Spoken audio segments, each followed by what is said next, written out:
Good morning, YouTube. Redneck Reloader here, and I wanted to do this video, just a quick one. This is about priming on the press using the arm that comes with it. And I wanted to show you a little something I had to do tomorrow. I have two of these arms. This is the arm that came with my press. It's made out of steel, and this has the old style. I don't know what you call these things. I call them a plunger and sleeve. I don't know if that's the correct term for it or not, but that's what I call it. This one works really good on my press. I'm real happy with this one. I bought another one, which I'll get into in a minute.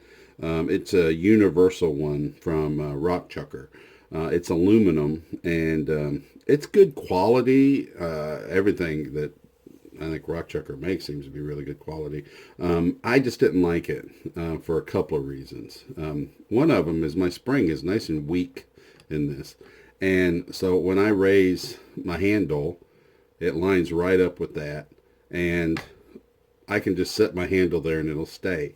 The Rock Chucker had a stronger spring and it had a little shoulder that stuck out. So the Rock Chucker would actually push my handle back until it would fall a lot of times. And so I was constantly having to deal with the handle fall. So that was a minor annoyance. But the problem I had with it is it would flip primers on me. And if you haven't done this before, I'm just going to show you real quick how to do it. I'm not going to prime this case because I haven't sized it yet, but I'm just going to show you the procedure. You put your case into the shell holder. Then you run your ram up and you push this arm forward, and then when you lower the ram, it seats the primer into the bottom of the case. And I don't know if you'll see it in the video. I think you actually can. It actually comes up through the middle of the shell holder. You can see it sticking up right there. And you just place the primer in it. I'm not going to do it now because this is my large arm and these are small primers, but you just set them in there like that, facing upward, and then you just push it forward and it goes in. This arm, I could sit here and load 100 rounds. I never have a problem with it. For some reason with that Rock Chucker, when I would do it, the primers would flip. I could lay it in here and I could very carefully make sure that it's in place, and then I would lower the ram down, and it would do one of two things. It would either, the primer would kick sideways, so it would get smashed into the bottom of the case, and then you could not remove the case from the shell holder, and I would have to switch dies and put my decapping die back in order to pop it out. Or sometimes it would flip completely over. So then I take the case out and look at it, and the primer would be in upside down, and I would have to decap it, which is actually pushing on the back of a live primer. I've had to do that, I don't know, maybe a dozen times, and I've never had one go off, but it's just a real gentle procedure trying to pop it out. And I just got real aggravated with it. And it only happened with the other arm, and it would happen fairly regularly. If I loaded 100 rounds, I'd probably have 2 or 3 at least that would flip around on me. Sometimes it was worse than that. I've sat here and loaded 20 rounds and had 2 or 3 of them do it. So I went back to my old arm, and I've not had a problem with that since then. So I actually like using this to prime. I know a lot of people use hand primers and stuff, but I just like to use it. It's on the press. It's right there. It's handy. I don't load in great quantities. I'm not loading thousands of rounds. So it's a little slower, but that's fine. I'm happy with that. But the problem I had with this old arm, the reason I bought the new arm to start with, and I would show it to you, but I've got it mounted on my other press, my Rock Chucker press, and it's just packed up in a box. I'm not doing anything with it, so I don't want to have to dig it out. But this is an old style arm. This is an old press, and that uses the old style arm. The difference is the plunger, the way it's held in place. Now this is a new plunger and sleeve. This came with the rock chucker, and you can see it's threaded, and it's got a little hole up in here, which I had to figure out how to use that. So you can see that little hole in it. At first I was just grabbing it with a pair of pliers, but I finally got smart and figured out how to do this. You use a little Allen wrench, and it will fit in that hole, and I can use that like a wrench to tighten the threads up, and it just screws down into the plunger, into the arm. And that's how the new one works. That's a new style. That's the way they're all made now, and it works fine. I don't have a problem with that at all. The old style works a little differently. It's retained in place by an Allen screw, and my press, when I bought this, the arm that came with it only had the large primer with it.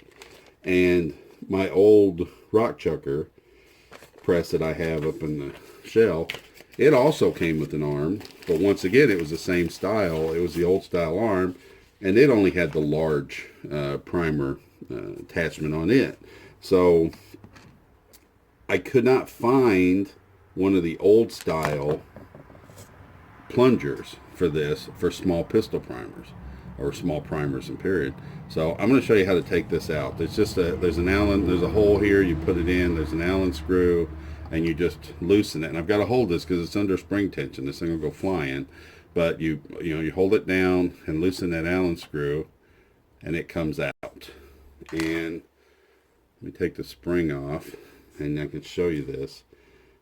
I'm switching this morning because I was loading 45, and I'm going to switch to 9mm this morning, so I'm going to have to switch this. So this is what it looks like, and you can see it's just a straight shaft, and then it's got this notch in there. And the purpose of the notch is when you tighten down the Allen screw, it goes into that notch. Now, you can take a threaded plunger, which is what I did. I got a threaded plunger from Rock Chucker, and it was a small, primer plunger. You can just take the thread and you can just stick it down in here and tighten the Allen screw down against the thread, and it will retain it. So you can take one of the new style ones and put it in here, and it is usable. But my concern was where you were just tightening down the threads and you didn't have this little notch. The Allen screw goes into that notch. So as you're working the press, if the Allen screw loosens up a little bit, which sometimes they do, this press also has the old the case, the shell holder is also held in place with an Allen screw. And as I'm sitting here working this, it will loosen up and kind of wander around a little bit sometimes. And if it gets too annoying, I'll stop and just tighten it down again. But it doesn't have to be locked solid to work. But that Allen screw will back out. So my concern was using the threaded one is if that Allen screw backed out just a hair, it's going to loosen up on that shaft, and this thing's just going to go flying because it's under spring tension. And I load out here in this is my old shed. I've got lawnmowers and stuff stored all around me. I just built myself a little loading area out here. This old shed, the floorboards, they have gaps of about 1/2 inch in them. And I drop anything on this floor. If it hits the floor, it goes one of them gaps. It drops underneath my building, and it's gone forever. So I didn't want this thing to go flying. So what I did, in order to get a small primer arm that would work well, is this is the new style plunger I got from Rock Chucker. I think you can see the hole through it. It's made to be screwed in, and it's got threads. But what I did was take my Dremel and just go around it. Excuse me. I just went around it with my Dremel, and I cut a groove. This thing's going to focus. So I just cut a groove around it, and it weakened it somewhat, obviously. But now I've kind of replicated. Now it looks rough because, like I said, it was just a Dremel whacking around it with a cutting bit. But now I've got a notch that Allen screw will fit into when I tighten it down. And so if the Allen screw backs out a little bit, this thing isn't going to go flying. And I've loaded a few hundred rounds with this since I've done this, and there's been no signs of it loosening up or anything. So it seems to work pretty well for me. So if you have one of the older style presses, and now see, I've got the spring installed on it now, so I'm going to go ahead and install this. So you just, the procedure, you just push it down in there, and I know my hands are going to block this a little bit, but this is kind of finicky work, and I'm right-handed, so just push the plunger all the way down to the bottom, and you got to make sure it bottoms out, and that way you know that when you tighten the Allen screw down, it's going into that little notch and not just pressing on the base of it. And now it's locked in place, ready to go. And so now I can load my small primer in there, just set it in there like that, push it in there, lower the ram, and it'll pop right up, seated in the bottom of the case, and it works real nice. So that's how I prime, and that was my solution for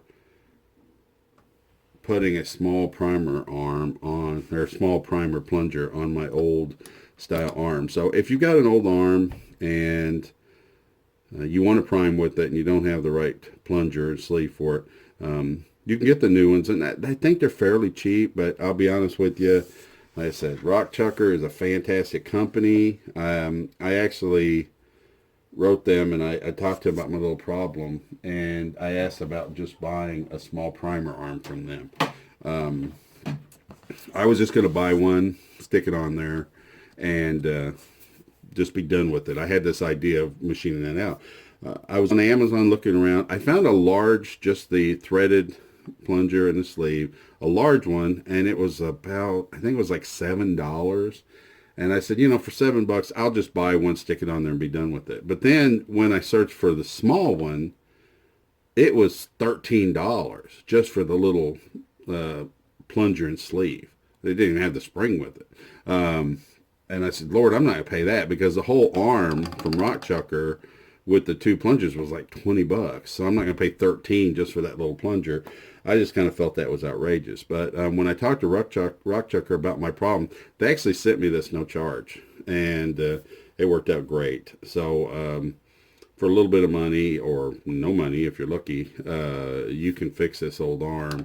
You don't have to replace this. And to me, the Allen screw, it works fine. It works as well as the threaded one. It stays in there nice and snug, and it doesn't take much to change it. I have Allen screws handy all the time. I keep a little Allen wrench set next to my press when I'm reloading, because I have to use it for changing the shell holders and stuff anyway. So it's not a big deal. Plus, I use it for tightening down my dies when I'm setting adjustments on them. So if no more often than I have to change this. I like this old style one, and I have better luck with this not flipping primers for whatever reason. The plunger's the same. You know, this plunger and sleeve, it's exact same Rock Chucker one I used on the Rock Chucker arm, but I've never had a primer flip with this one. It's something about this arm that I don't know if it's the way it's aligned, or it's smaller where it's steel and it slides into there easier, where the Rock Chucker is slightly wider, and it does kind of rub on the side of that groove in the ram when it goes in. It's not enough to have any friction, but maybe that's just enough to cause it to jump. I don't know what it is, but I just had better luck with this one. But that's all. I'm not going to drag this video out any longer than I have to. Thanks for watching. God bless. Redneck Reloader signing out.